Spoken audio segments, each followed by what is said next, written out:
C'est Tanguy Bagacci. Donc, je suis avant-vente en cybersécurité et expert principalement sur la marque Trend.ai. Merci à toi.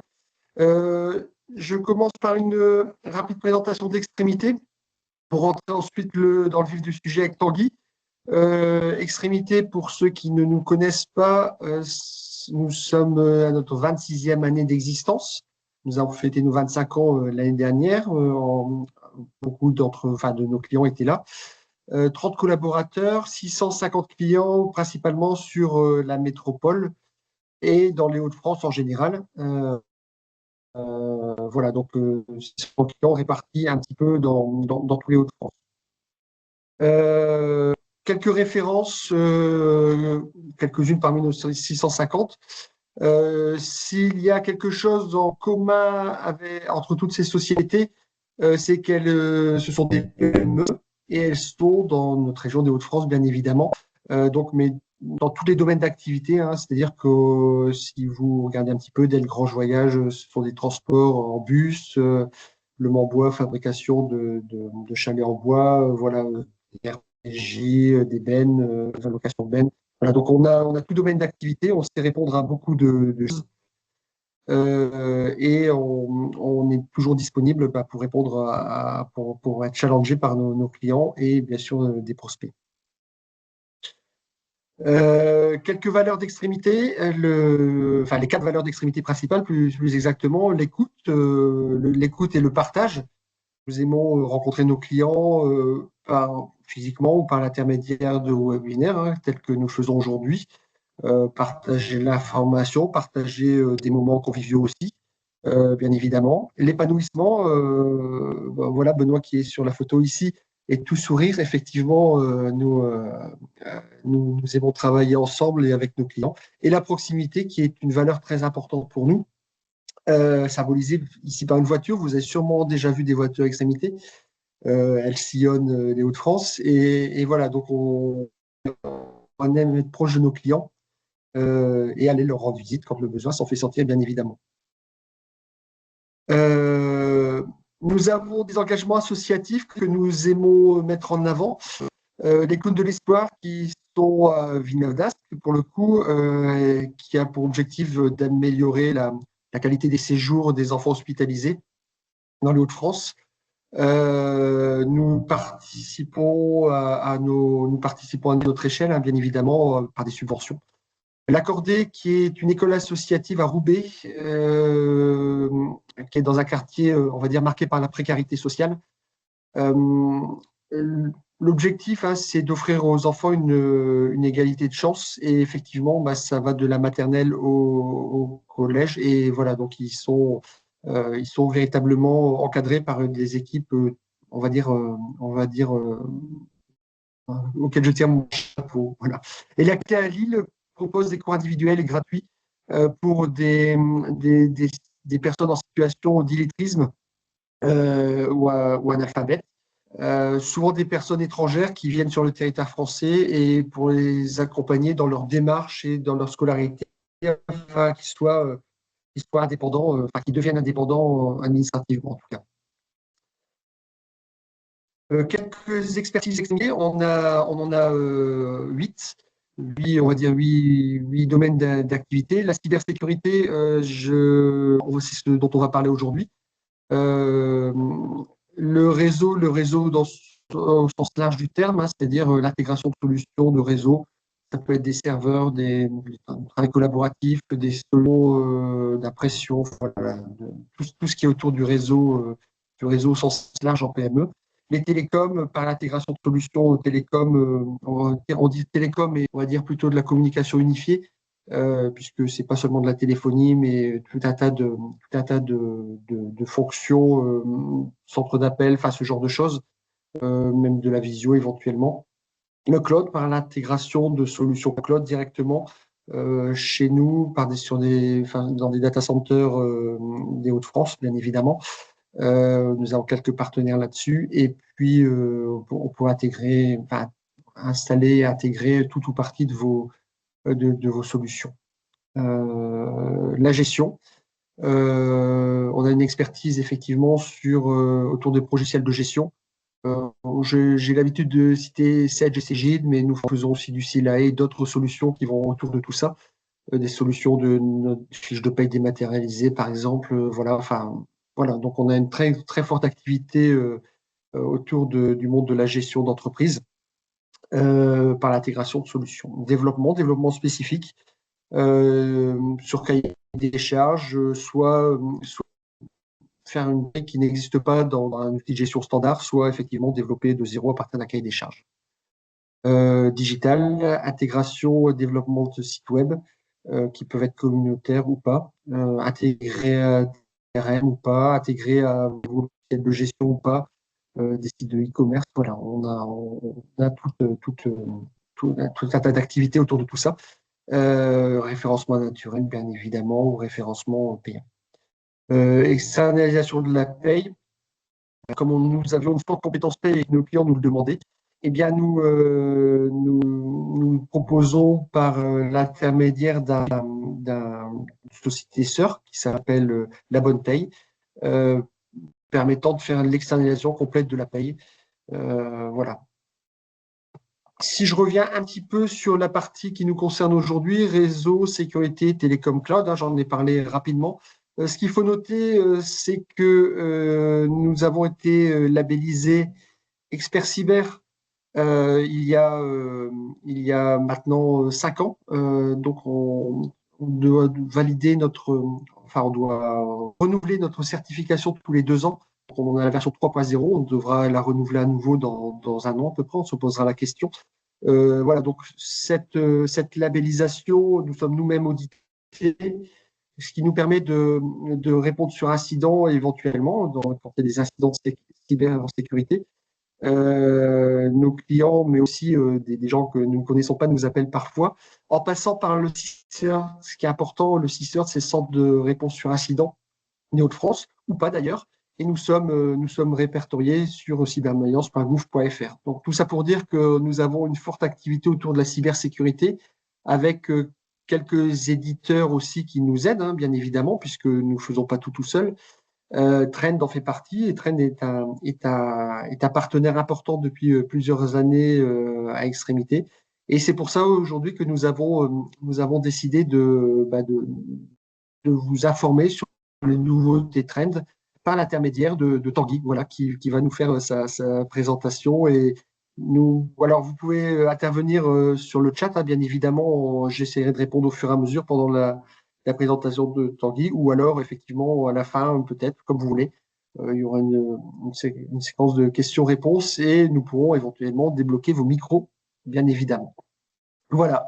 Merci à vous et je laisse la main à Tanguy. Merci. Alors, si tu peux juste enlever le partage, Christophe, comme ça je vais pouvoir partager mes slides.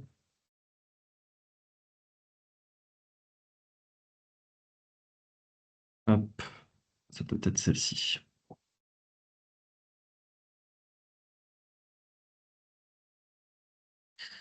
Je vais juste vous demander de me confirmer que vous voyez bien la présentation. C'est parfait, Tanguy, on la voit bien. Allez, super. On va pouvoir commencer.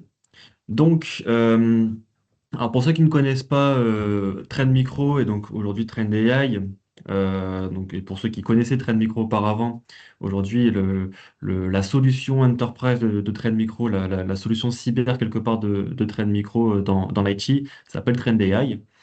Et donc, ils ont, depuis quelques années, développé un outil qui s'appelle Vision One, Trend AI Vision One, qui va répertorier ces différentes briques de sécurité. Donc, on va avoir effectivement la partie Cyber Risk Exposure Management que je vais vous présenter, que je vais présenter aujourd'hui. La partie Security Operation, donc je vais parler aussi, hein, qui est vraiment le cœur de métier de toute personne qui veut faire de la cybersécurité, hein, donc c'est-à-dire analyse XDR, de l'agentic SIEM et de l'agentic SOAR.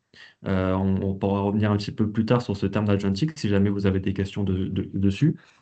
Du threat intelligence, pour avoir vraiment une plateforme XDR complète, hein, il faut forcément avoir du partage d'informations, du partage d'intelligence, d'indicateurs de compromission, etc., entre les différents acteurs de cybersécurité. Donc, ils ont intégré ça à leur solution Vision One. Et donc, pour avoir une vraie solution de sécurité, il faut avoir des outils qui permettent de sécuriser pardon, vos différents assets, c'est-à-dire la partie IA, donc Trend AI, hein, le nom AI derrière Trend a un sens, hein, c'est vraiment le fait de sécuriser tout ce qui est intelligence artificielle par le biais de différents outils. Donc soit sécuriser l'utilisateur de l'intelligence artificielle, hein, donc on va pouvoir voilà, éviter que l'utilisateur envoie des ressources critiques de l'entreprise sur une intelligence, sur une IA générative, comme ChatGPT par exemple ou bien aussi sécuriser potentiellement du LLM local. Cloud Security pour sécuriser tout ce qui est dans le cloud, Data Security pour avoir de la cartographie de données, donc forcément faire un peu de DLP aussi, Email Security, ça parle tout seul, Endpoint Security, Identity Security et Network Security. Donc nous, on va vraiment se concentrer ici sur la notion de CREM, parce que c'est ce qui fait de la proactivité sur la menace, hein, on va le voir juste après et la partie Endpoint Security pour vraiment l'approche XDR. On va aussi parler forcément de l'Identity Security pour vraiment avoir une approche XDR complète et de la corrélation avec les différentes technologies de cybersécurité du marché que vous pourriez avoir.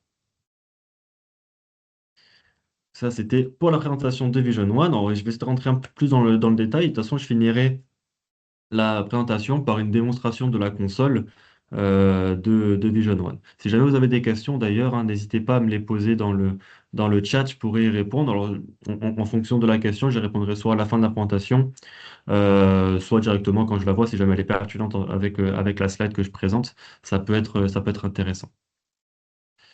Hop.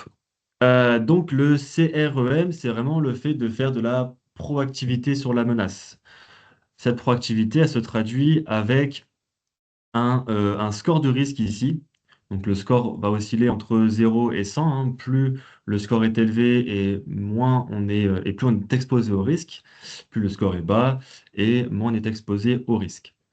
Donc forcément le but hein, est de se trouver aux alentours d'un score généralement on est aux alentours d'un score de 30.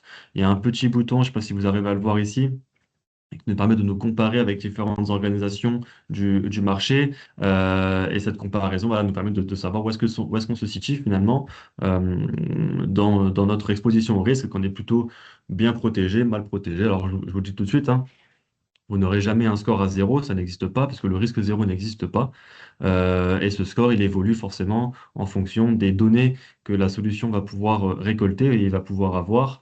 Donc ça peut être par exemple des vulnérabilités sur des machines, des utilisateurs qui ont une mauvaise configuration au niveau de l'Entra ID, au niveau de l'Active Directory, une mauvaise configuration de la sécurité des politiques de sécurité qu'on a mis en place. Bref, tout ce que la solution va pouvoir récolter comme information, elle va l'analyser et cette analyse lui permet donc de vous attribuer un score de risque. Donc là, on va avoir un score de risque global. D'ailleurs, on peut le séparer, ce score de risque, en différentes business units, hein. Là, c'est ce qui avait été fait sur la plateforme de démonstration que je vais vous montrer juste après. On a dans là différentes business units, le business unit finance, human resources, pardon, etc. Et donc, pour savoir un petit peu finalement bah, où est-ce qu'il y a les, entre guillemets, mauvais élèves. Donc, on va pouvoir attribuer chaque poste et chaque compte à ces différentes business units. Et là, on pourrait très bien voir, par exemple, que les ressources humaines ont un score de risque qui est à 22,4. C'est quand même assez efficace. En revanche, alors les finances, ici, voilà, on a un score de risque à 62,8. Ça veut dire que potentiellement, ils sont moins bien formés, leurs postes possèdent plus de vulnérabilités, elles vont peut-être avoir des serveurs qui leur sont attribués, qui sont, pareil, sujettes à différentes vulnérabilités, etc. Là, on avait le score de risque global et on peut aussi avoir un score de risque par asset. Alors, qu'est-ce que c'est qu'un asset? Un asset, c'est soit un device, soit une adresse IP, soit un domaine, soit un compte utilisateur ou alors une application, que ce soit une application dite cloud, c'est-à-dire un site web, ou une application installée en local sur la machine. Donc là, par exemple, ce que je vous présente ici, hein, on voit qu'on a différentes machines et le score, pareil, hein, oscille entre 0 et 100. Et on a une machine ici qui a un score de 100. Alors on pourra aller voir après quand, lors de la présentation, lors de la démonstration console, euh, pourquoi est-ce que ce score est aussi élevé, pourquoi est-ce il est à 100. C'est ça qui est intéressant d'analyser, surtout de comprendre voilà, qu'est-ce qui fait que le score est à 100 et surtout ben, comment faire pour baisser finalement ce fameux score de risque pour avoir une exposition au risque amoindrie et donc être sécurisé de manière presque optimale. Donc on a cette fameuse note pardon, sur les devices, donc, hein, les postes de travail ou les serveurs. On va aussi l'avoir au niveau des domaines. Donc là, par exemple, là, on est venu superviser, monitorer le domaine ici qui s'appelle, alors j'arrive pas très bien à lire, akdns.net. Et sur akdns.net, on peut voir qu'il y a un site qui s'appelle david.akdns.net qui a un score de 62, 82, et qui a une adresse IP qui est référencée sur ce nom de domaine-là. Ce qui est intéressant surtout de voir avec cette partie Internet Facing Asset, hein, donc c'est vraiment tout ce qui est visible depuis Internet, c'est les services qui sont disponibles sur ces différents domaines. Donc là, par exemple, je sais qu'il y a un service SMTP et un service SSH, avec du coup forcément le port 25 et le port, alors là j'ai 20, alors j'ai pas, on n'a pas toute la suite des ports, mais potentiellement ça peut être 20, 22 pour le port SSH, ça peut être voilà, différents ports qui sont ouverts sur Internet. Peut-être que forcément, si c'est du SMTP, peut-être que c'est un serveur de mail, donc forcément, il est ouvert sur du SMTP. Ou aussi, peut-être que le SSH, pareil, c'est un serveur sur lequel on veut l'administrer en SSH depuis Internet. Du coup, le port est ouvert. Néanmoins, c'est une information qui nous est donnée par la solution. Si jamais c'est un serveur, alors généralement le SSH, on essaie de pas trop l'ouvrir sur Internet. Voilà, si jamais on voit qu'il y a du SSH qui est ouvert sur Internet, eh bien à nous d'aller sur le firewall derrière qui protège ce serveur-là, ce nom de domaine-là, et de couper l'accès SSH sur Internet pour pas qu'il soit visible et pour pas qu'il soit accessible. C'est vraiment de l'information qui nous est donnée par la solution. Et pareil, sur les adresses IP, on va pouvoir retrouver les adresses IP accessibles sur Internet et sur quel port finalement et quels services elles sont ouvertes. On a aussi le nombre de CVE qui est associé à ces différentes informations-là, ces différents serveurs, parce que quand on fait un scan, sur une IP, on va pouvoir récolter des informations au niveau de potentiellement de la version OpenSSH, au niveau du SMTP, quels sont les certificats, etc. Et donc tout ça nous donne de potentiels CVE, de potentielles vulnérabilités qui auraient été remontées en fonction des différentes versions des services utilisés. Le score sur les comptes, c'est celui peut-être qui est le plus intéressant pour un administrateur, pour un DSI, hein, puisque c'est celui qui va nous permettre de savoir bah, finalement quels sont les bons élèves et quels sont les mauvais élèves. Aussi, est-ce que le compte de la personne, par exemple ici on a Adel Vance qui a un score de 95, quel est son rôle dans l'entreprise, quels sont les droits qui lui ont été attribués, est-ce qu'elle a des droits administrateurs, est-ce qu'elle a des droits simples utilisateurs, à quelles ressources est-ce qu'elle pourrait accéder, etc., etc. Et surtout, ben, si jamais Adele Vance a des droits administrateurs, est-ce qu'elle a bien le MFA d'activer? Est-ce que la rotation du mot de passe a bien été configurée sur son compte? Est-ce que, je sais pas, il y a eu des fuites sur le dark web, hein, parce que la solution va faire une recherche sur le dark web tous les 3 mois, il me semble, pour savoir si jamais il y a eu des fuites de données, est-ce que j'ai un compte utilisateur qui a été vu sur cette fameuse fuite de données-là? Donc voilà, ça c'est vraiment le fait d'avoir pareil, une cartographie des utilisateurs. Est-ce qu'ils sont bien protégés, bien configurés? Est-ce qu'il y a eu des fuites de données sur leur compte, etc. Ça c'est vraiment voilà, super important pour un DSI de savoir d'où peut venir la menace et potentiellement derrière aller remédier aux, euh, aux, aux différents manquements de sécurité qu'il pourrait y avoir. Et la partie application. Donc là, ce que je montre, c'est vraiment les applications locales mises sur un poste. On va pouvoir voir aussi qu'on a des applications cloud, donc 10 applications cloud. En fait, c'est un site web qu'on va consulter. Par qui est-ce qu'ils sont consultés? Est-ce que le site est catégorisé comme étant sûr, pas sûr? Est-ce qu'on lui fait confiance? Est-ce qu'on lui fait pas confiance?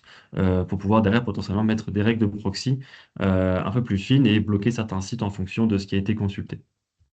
Donc là, voilà, par exemple, on peut voir sur les applications. Alors là, on a du Google Chrome qui n'a pas encore été testé parce que c'est peut-être une mise à jour, une version qui n'a pas encore été testée par la solution. Donc on voit qu'il est en mode assessing, c'est-à-dire que la solution est en train de comprendre, d'analyser l'application et de savoir si vraiment il y a des CVE ou pas qui sont référencés. Mais on peut voir ici, par exemple, voilà, Google Chrome en version 141.0, qui est donc un score de 73.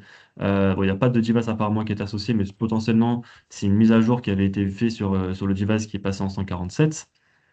Et donc, on voit qu'il y a 30 vulnérabilités qui sont associées à cette application-là.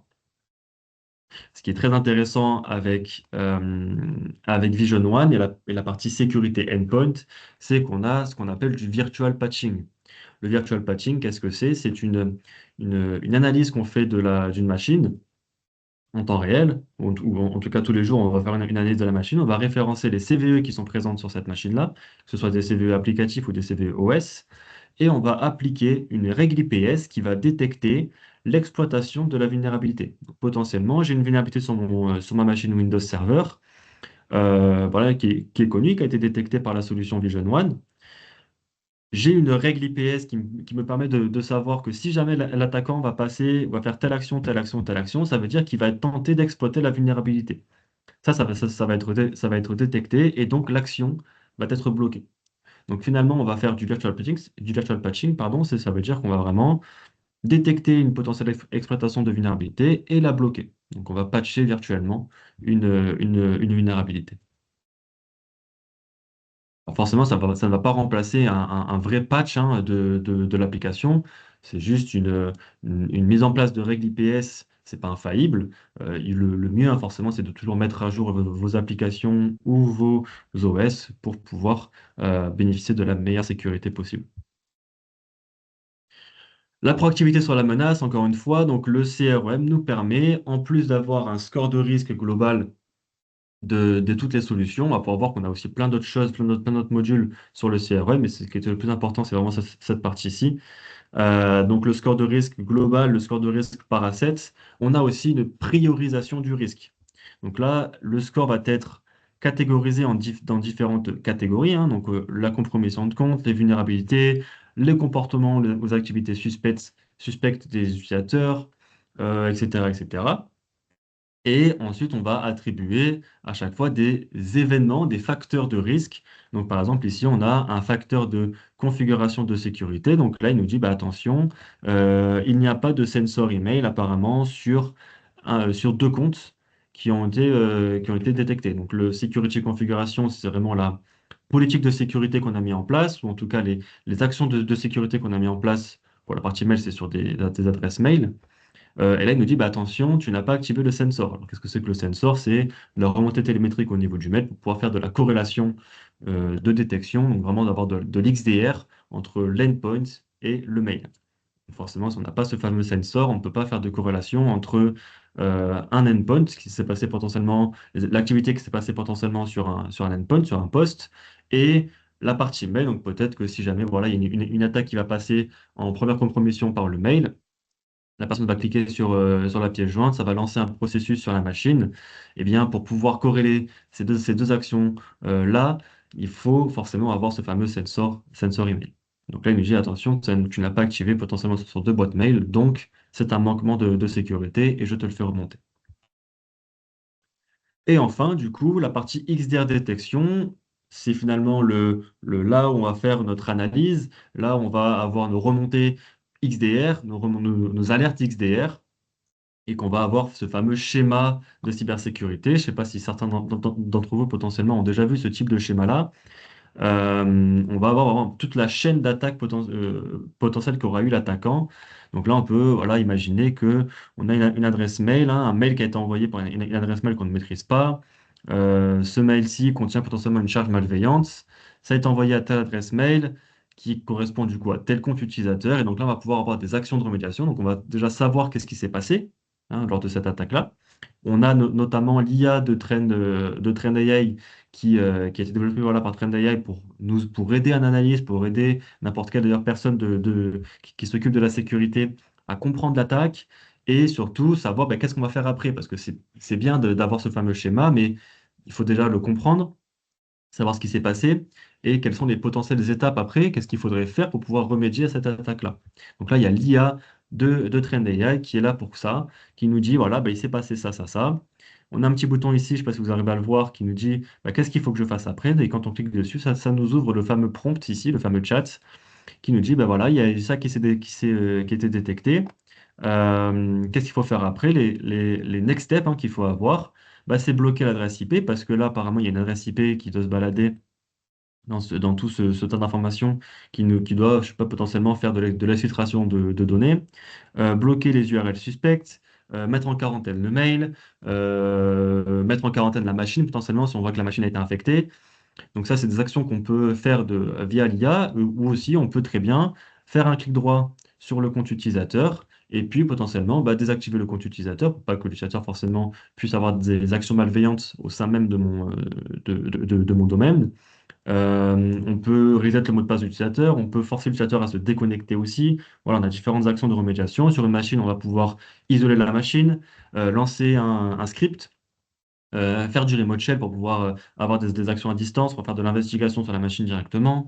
Bref, on a plusieurs actions de remédiation possibles en fonction du type d'asset qui a été impacté. Si c'est un mail, mettre en quarantaine le mail, etc. Donc voilà pour la partie slide. Je vais du coup hop, vous partager ma, ma console. Hop, partager. Alors ça sera sur la fenêtre. Hop. Pareil, si vous pouvez me confirmer que vous voyez bien mon écran et la console Vision One. Oui, parfaitement, c'est bien. Allez, super. Donc voilà comment ça se traduit sur la console Vision One. Donc ça, je vous l'ai montré, le fameux CREM. Alors sur la gauche, vous voyez qu'on a plein de menus, il y a tous les modules de sécurité qui sont possibles sur la console Vision One. On va d'ailleurs pouvoir, alors juste rafraîchir la page, ça fait un petit moment qu'elle a été ouverte. Du coup, elle est un peu lente. Hop, c'est mieux. Donc voilà, sur les menus, on a nos différentes solutions de sécurité qu'on va pouvoir mettre en place. Ce qui est intéressant, c'est qu'on peut venir surtout les désactiver si jamais je ne veux pas les utiliser. Voilà, je ne veux pas avoir mes dashboards. Ou l'XDR, je vais le laisser parce que je vais vous le présenter après. Mais ma threat intelligence, je ne veux pas faire d'IA, de sécurité d'IA, je ne veux pas avoir de zero trust, etc. Je les désactive et du coup, ils disparaissent de mon menu ici.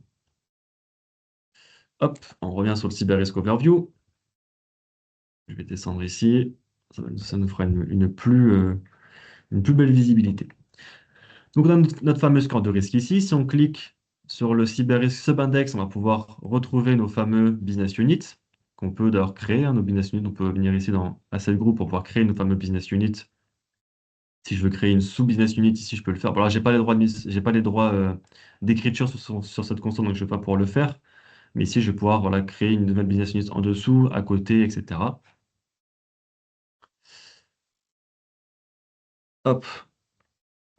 On peut, comme je le disais, se comparer avec différentes organisations en fonction de notre région, en fonction de notre type d'industrie et en fonction de la taille de l'employé, de l'entreprise. Donc là, on peut voir par exemple que je suis plutôt mal loti avec un score de 61,8. Généralement, les entreprises qui sont de la même taille que moi ont un score de voilà, 35, de la même région un score de 22, la même industrie un score de 34. Donc finalement, je suis assez mal loti. Il faudrait que je me trouve généralement voilà, aux alentours de 30, 32 pour avoir un score de sécurité quasiment optimal.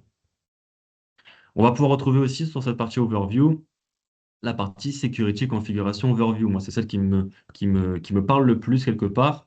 Déjà, on va avoir des informations au niveau de la partie EPP, la partie antivirus ici, et la partie EDR pour l'endpoint sensor. Savoir le nombre de machines qui ont été détectées, parce que potentiellement j'ai connecté ma solution Vision One avec mon Entra ID, avec mon Active Directory.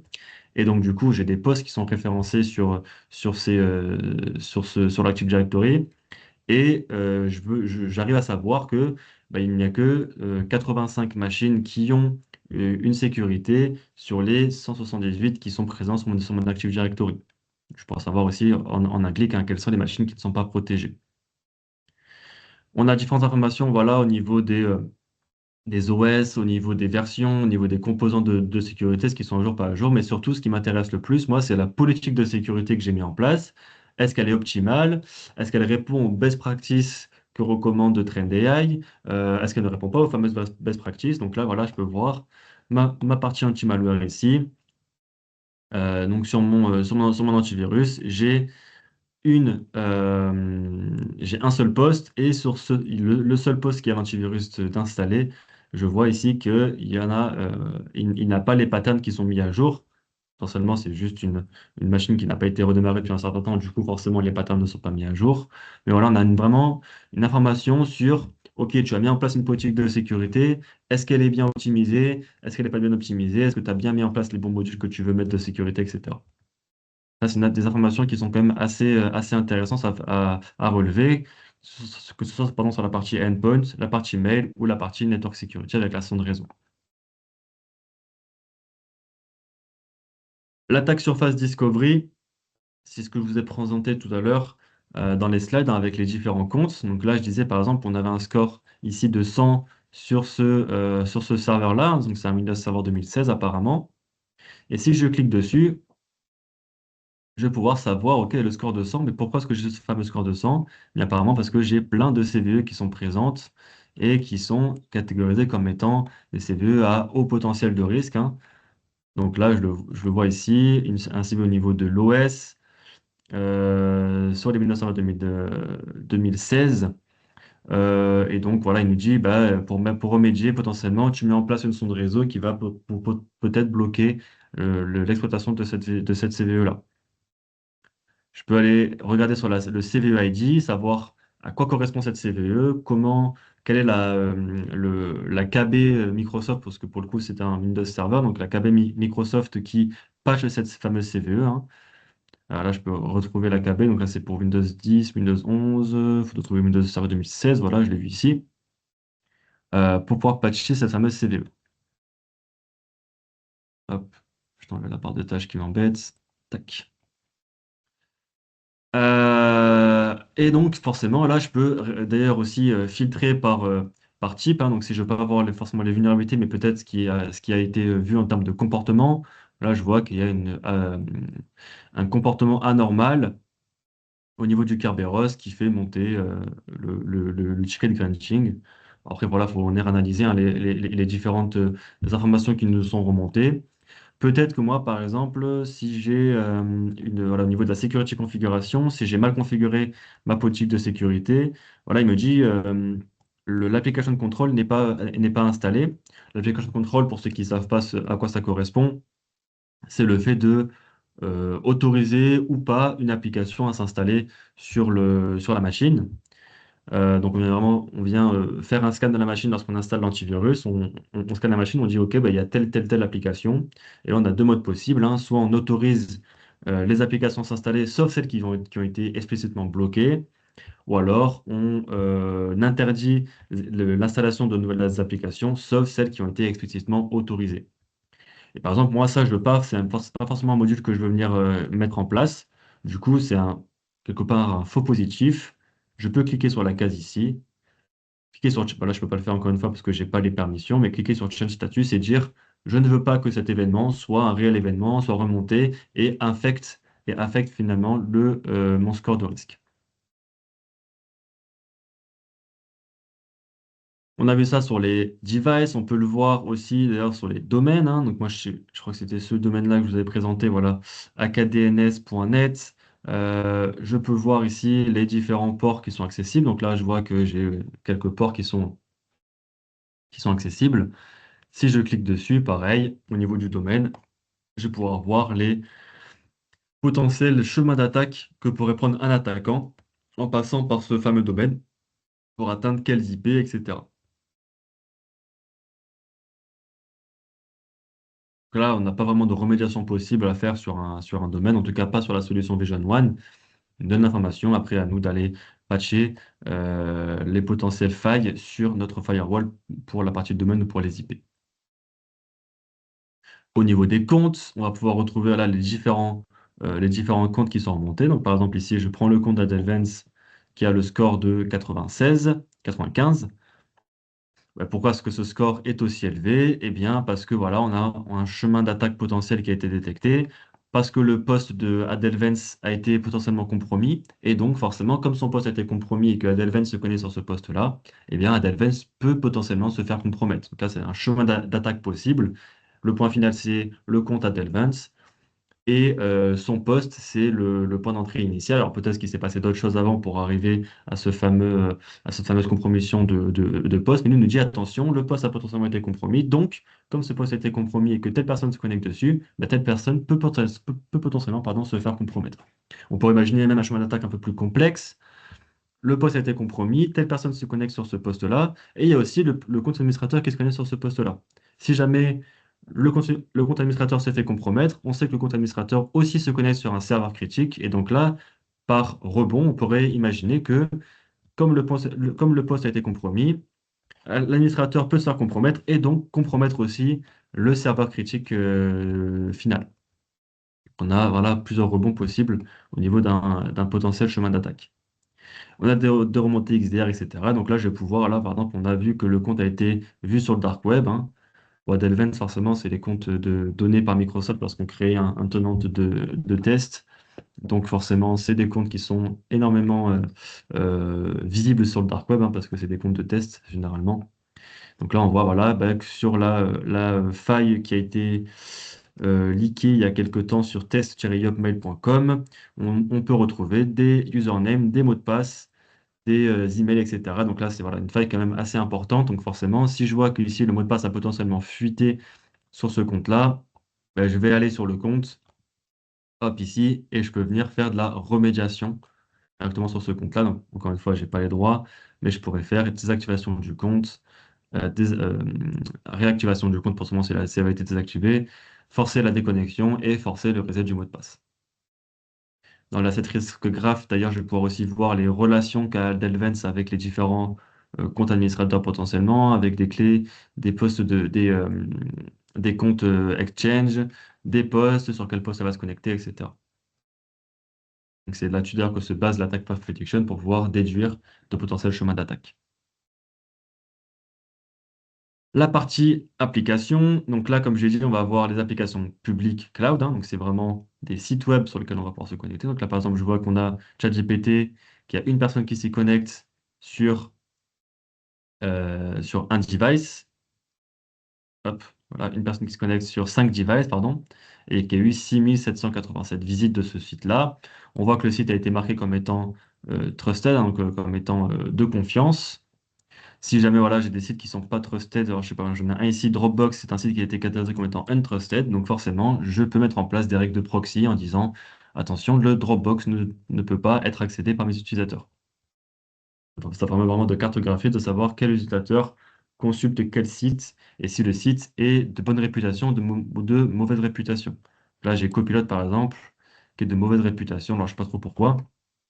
Si je vais voir ici, parce que apparemment il ne respecte pas certaines règles de sécurité, certaines compliance de sécurité, donc il est référencé comme étant de mauvaise réputation. Voilà, ici j'en ai encore un mieux, un méga, apparemment, qui est de réputation pauvre, vraiment, ça veut dire qu'il est assez peu fiable. Pareil, donc là, à nous d'aller bloquer ça au niveau du proxy.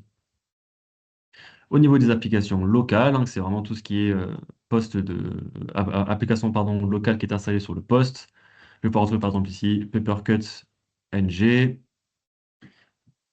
Et je peux savoir sur quel device potentiellement cette application est installée. J'en ai pas ici. Alors, je vais peut-être pas fait le meilleur exemple. Je vais voir une application sur laquelle il y a des. Voilà, on va prendre celle-ci par exemple. Screen Connect. Là, je vois elle est un référencée sur ce device-ci qui est un Windows 10. Et Screen Connect, hop.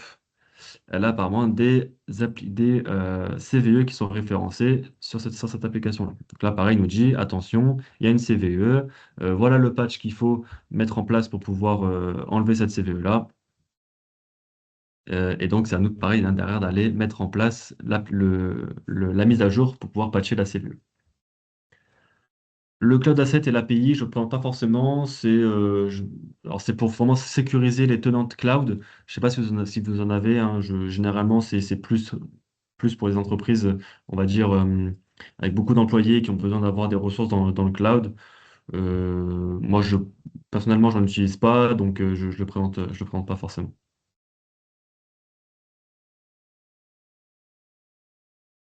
La partie XDR que je voulais vous présenter. Ensuite, on aura fini. Si jamais vous avez des questions, après, j'irai lire le chat. Je ne le vois pas pour l'instant. Donc l'XDR, dès que j'ai une remontée XDR, alors déjà pour faire comprendre comment fonctionne l'XDR, c'est peut-être pas forcément acquis pour tout le monde d'ailleurs. Comment fonctionne un EDR ou un XDR d'ailleurs? Eh bien tout simplement, on a de la télémétrie, donc de l'information qui remonte depuis les postes, hein. Donc ça, c'est l'agent EDR qui va le faire, depuis les mails avec le fameux email sensor, qui vont faire remonter cette fameuse information-là dans notre lac de données qu'on va pouvoir retrouver ici. Donc là, je vais faire par exemple une recherche de n'importe quelle information sur les 10 dernières minutes. Voilà, on a plein d'informations qui sont remontées, hein, de différents postes. Ensuite, ça va passer dans ce qu'on appelle donc les modèles de détection. Ça, les modèles de détection sont mis à jour par par Trend AI, pardon, que je dis Trend Micro, par Trend AI. Et ils sont mis à jour là, vraiment assez régulièrement par les experts de sécurité de Trend AI. Donc là, on voit qu'on a eu une mise à jour d'ailleurs aujourd'hui à 7h30, hein. Donc là, peut-être un botnet trafic apparemment qui est détecté avec du Sonic Wall. Et donc ça passe, donc voilà, dès qu'il y a pardon, un log match avec une fameuse règle de détection, ça va nous donner ce qu'on appelle un observe d'attaque technique, un OAT, un observe d'attaque technique. Et un observe d'attaque technique, c'est en fait une potentielle menace. Mais si on corrèle plusieurs observes d'attaque technique ensemble, on va avoir ce qu'on appelle un workbench, une attaque XDR.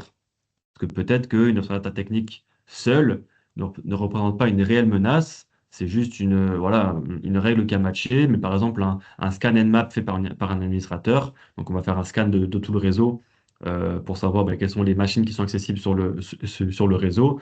C'est pas forcément malveillant à première vue, parce que un administrateur pourrait très bien le faire sur son réseau pour pouvoir détecter voilà, des machines sur son réseau. Par contre, si c'est un attaquant qui le fait, qui va découvrir un port ouvert et que derrière, il va avoir une action pour exploiter pardon, ce port qui a été ouvert et détecté, etc. En fait, c'est vraiment la corrélation des deux informations mises ensemble qui fait qu'on a une réelle potentielle attaque, hein, et donc un workbench qui se crée. Donc là, on va voir par exemple les OAT qui ont été détectés ici. Et donc, on a un workbench qui potentiellement va pouvoir se créer. Donc, c'est exactement ce qui s'est passé sur le workbench que je vous ai présenté dans les slides. Je vais vous présenter aussi, montrer comment est-ce que la partie IA fonctionne. Hop, si je prends par exemple cet incident-là, ce workbench-ci, il me semble que c'est celui en plus que je vous ai mis dans les slides. Ouais, c'est ça. C'est vraiment celui que je vous ai mis dans les slides. Donc là, on a notre sommaire qui a été fait par notre IA ici. On va pouvoir retrouver les différentes machines et je peux avoir deux actions de remédiation au niveau du compte, au niveau de la boîte mail. Alors la boîte mail, elle n'est pas ici. Euh, En tout cas, voilà, j'ai pas forcément la boîte mail. Je peux avoir des actions de remédiation sur une boîte mail, sur un poste ici. Donc je peux lancer une remote session. Pareil ici, je peux avoir lancé une remote session sur le poste de Diego aussi. Avoir des actions au niveau d'un fichier. Donc là, je peux pas le faire parce que je pense que j'ai pas les droits administrateurs ou les droits en tout cas d'écriture, donc je peux pas forcément mettre en place des actions sur un fichier. Mais sur un fichier, ça peut très bien être par exemple la mise en quarantaine du fichier, l'ajout à la blocklist. Donc la blocklist, ça veut dire que n'importe quel poste qui va voir le hash de ce fichier-là va mettre automatiquement ce fichier en quarantaine, même si le fichier n'a pas fait forcément d'action malveillante, on veut le mettre en quarantaine parce que nous, on sait que c'est un fichier malveillant, etc., etc.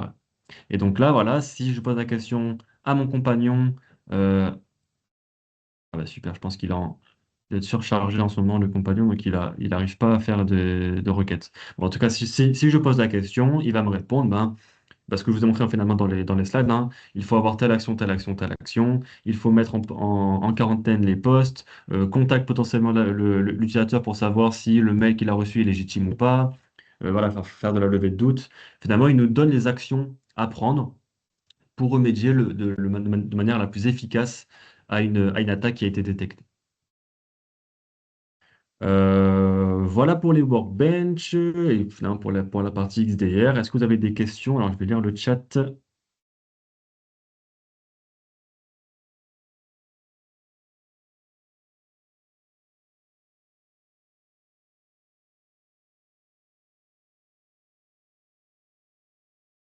Bien. Merci Guillaume. Je te laisse poser les questions. Peut-être je peux débloquer son micro, peut-être ce sera plus simple, Ouais, je ouais. pense. S'il y a des questions, hop, je le débloque tout de suite. Donc, voilà. Bonjour Guillaume, vous avez le micro. Ah, pas encore peut-être. Si, il faut que vous le débloquiez de votre côté, mais je l'ai débloqué moi. Voilà. Est-ce que vous m'entendez maintenant? Oui, c'est Oui, bon. parfaitement. Bonjour à tous. Bonjour. Merci pour cette présentation. Merci Christophe, merci Tanguy. Euh, oui, quelques questions. La première chose, c'est, bon, je vois que là, on est sur un portail sur Internet. Comment ça se passe concrètement dans une entreprise? Est-ce que ces données-là, elles sont globalisées dans le cloud chez Trend.ai ou est-ce que effectivement c'est quelque chose qui est plutôt on-prem? Euh, je ne sais pas si ma question est claire. Oui, si, si. Alors effectivement, donc la solution Vision One, c'est une solution SaaS, donc forcément les D'accord? données remontent chez Trend AI.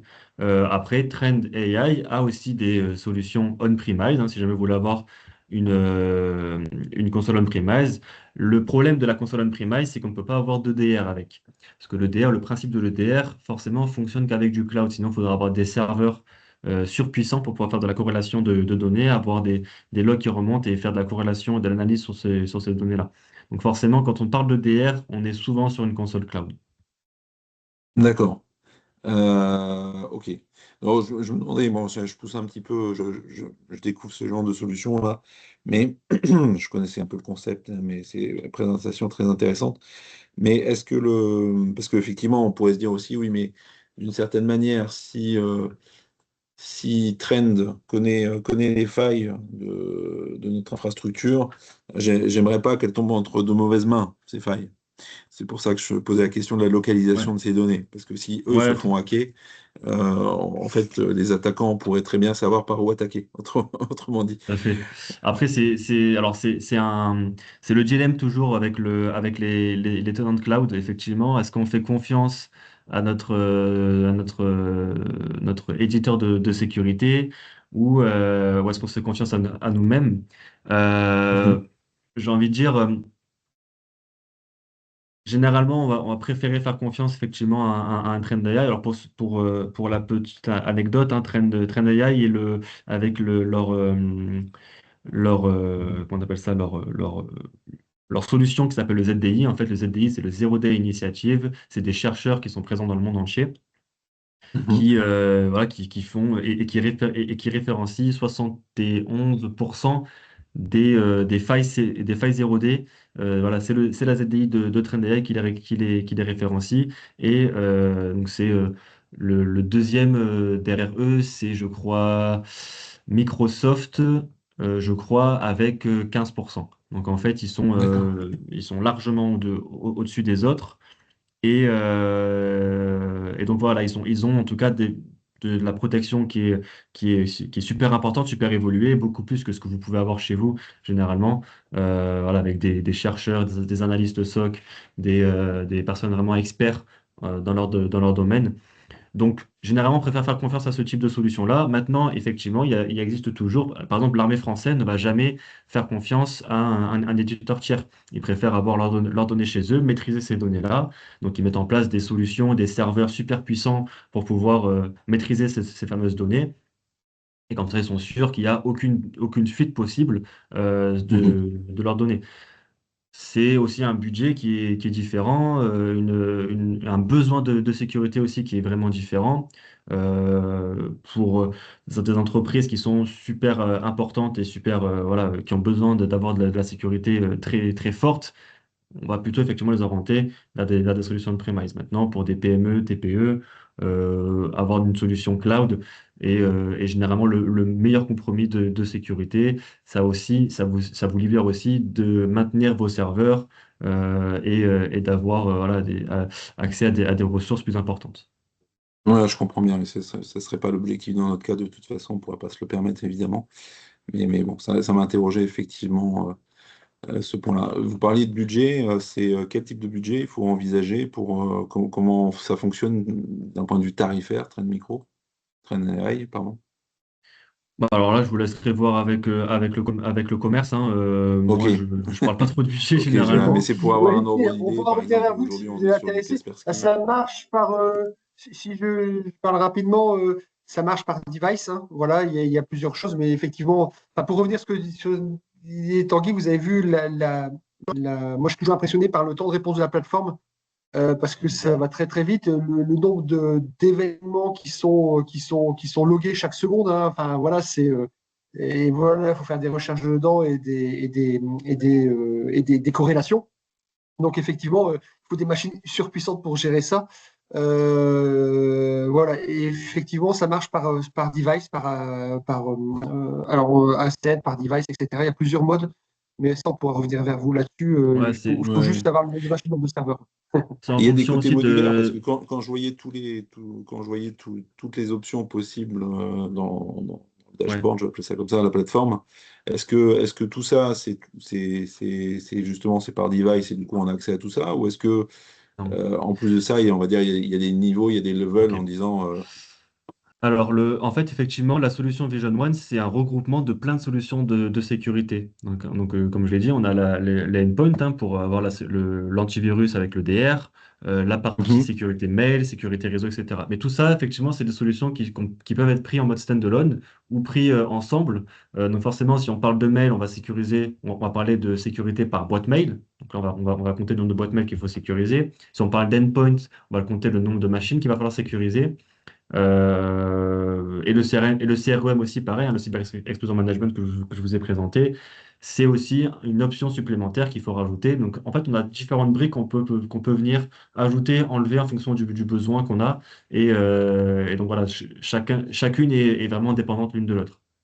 d'accord, très bien. Voilà, nous dans notre cas, on est effectivement enfin c'est assez léger, c'est 30-40 devices, mais qui sera amené à monter, mais ok. Très bien. Et alors, je comprends que vous n'êtes pas a priori, vous n'êtes pas employé de Trendrite, si j'ai bien compris, hein, vous êtes consultant en cyber et sur le sujet, mais vous connaissez bien Trend, mais j'imagine que vous vous êtes aussi intéressé aux solutions concurrentes. Vous mentionnez tout à l'heure que justement, ils étaient très bons sur les Zero Day. Par exemple, si je vous dis Bitdefender ou vous en avez peut-être d'autres en tête, qu'est-ce qui différencie un trend d'autres solutions finalement? Alors, le gros différenciant qu'a Trend, c'est la partie CREM, c'est vraiment la proactivité sur la menace. Généralement, quand on a un éditeur de sécurité, il va alors très bien faire son travail. Aujourd'hui, en fait, on ne compare plus un antivirus, même on ne compare même plus aujourd'hui un EDR. C'est-à-dire qu'on prenne un EDR sur une solution A ou un EDR sur une solution B, le travail sera fait à peu près de la même manière. En tout cas, les Mhm. détections, elles vont détecter à peu près les mêmes choses. Là, on va vraiment mettre l'accent maintenant, c'est sur la proactivité, savoir qu'est-ce qu'on va détecter en amont d'une attaque, hein. C'est ça le but aujourd'hui, c'est vraiment de savoir quels sont les potentiels points d'entrée, connaître voilà, ses points d'entrée en tant voilà, en tant qu'entreprise, et pour forcément les boucher avant même que l'attaquant puisse les détecter et les exploiter. Donc c'est vraiment ça. Et donc la partie CREM, c'est vraiment là-dessus qu'elle va faire la La différence entre différence. TrendAI, voilà, et ses concurrents. Et aussi son approche plateforme, hein. Alors, il y en a beaucoup aujourd'hui qui se mettent sur cette fameuse approche plateforme. Trend Micro, auparavant, du coup, était un des pionniers là-dessus. Il y en avait d'autres, hein, d'ailleurs, qui le faisaient. On avait Palo Alto aussi, pareil, qui avait une approche plateforme. Donc, avec Vision One, on a vraiment cette approche plateforme sur laquelle on va mettre en plein de solutions de sécurité et pour pouvoir faire vraiment de la corrélation et faire en sorte que toutes ces solutions puissent communiquer entre elles. C'est voilà, l'approche XDR parfaite finalement pour avoir une sécurité presque optimale. Voilà. Ok. Est-ce que dans les endpoints, vous incluez les téléphones mobiles? Et alors c'est à part, c'est pareil, c'est une solution à part, mais oui, effectivement, on peut sécuriser les mobiles. D'accord. Et là, alors, j'ai une question très spécifique. Moi, je viens d'arriver dans mon poste il y a quelques semaines dans l'entreprise. Seulement, je n'ai pas le temps de trop m'y intéresser, mais on a une particularité, c'est qu'on travaille avec des imprimantes 3D. Je me posais la question de quelle vulnérabilité on pourrait avoir sur des imprimantes 3D. Mais donc, je ne suis pas sûr que ça soit surveillé, honnêtement, parce que je ne suis même pas sûr qu'il y ait un OS dessus. Mais bon, je pose la question au cas où vous le Ouais. sauriez. Bon, alors les imprimantes 3D, en fait, comme les imprimantes de manière générale, c'est des machines effectivement sur lesquelles il n'y a pas forcément d'OS. Donc là, on est plus sur de l'OT que de l'IT. Généralement, pour les protéger, ces machines-là, alors soit on met le CRM, et avec le CRM, on peut mettre en place ce qu'on appelle un scanner de vulnérabilité réseau. Donc en fait, il va faire un scan sur tout le réseau, il va détecter les machines qui sont présentes, en tout cas les IP qui sont présentes, et on va pouvoir Hmm. savoir sur quelles ports elles sont ouvertes. Enfin, c'est un scan and map en fait, hein, qui est fait. Faire une map, oui. Donc on peut savoir sur quelles ports elles sont ouvertes, etc. Donc là, on va pouvoir en tout cas cartographier notre environnement. Après, ce qu'on peut mettre en place, c'est ce qu'on appelle une sonde réseau. Là, la sonde réseau, c'est vraiment la partie sécurité de ces machines-là, parce qu'on ne peut pas avoir d'agent antivirus dessus, forcément, parce qu'il n'y a pas d'OS, donc c'est pas compatible. Mhm. Par contre, on peut bloquer le flux réseau qui communique avec ces fameuses machines-là. Parce que généralement, quand on va vouloir attaquer ces machines-là, en tout cas voilà, prendre part dans une attaque avec ces machines-là, c'est via le réseau. Donc on va se servir potentiellement de ces machines-là pour pouvoir faire des rebonds réseau, utiliser les protocoles qu'elles vont utiliser dans la communication pour pouvoir se cacher à l'intérieur de ces fameux protocoles. Donc là, on met en place des sondes réseau qui vont détecter et potentiellement bloquer aussi ces flux-là. Ok, très bien. Merci pour toutes ces explications. En tout cas, c'était très intéressant. Avec Mais c'est plaisir. nouveau, j'ai pas d'autres questions de mon côté.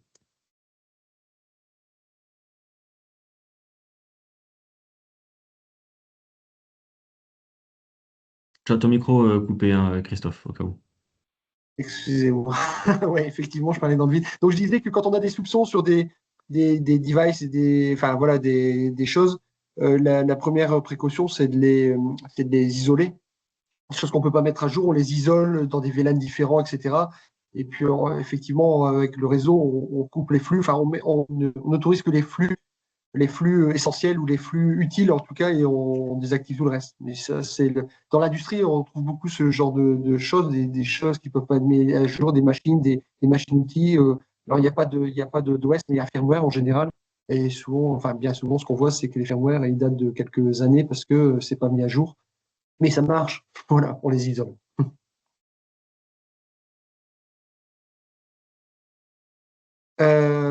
S'il y a, est-ce que, non, oui. S'il n'y a pas d'autres questions, on est juste dans les temps, midi pile. J'en profite. Alors, on est disponible, hein, bien évidemment, extrémité, et on répondra volontiers à vos questions et éventuellement, si vous avez des questions sur les tarifs, etc. Bien sûr, on est présent. Je remercie Tanguy, en tout cas, pour cette belle présentation. Et puis, voilà, je vous souhaite une bonne journée, un bon appétit. Il est l'heure. Et puis, je vous dis à bientôt pour un prochain webinaire. Merci beaucoup, bonne journée.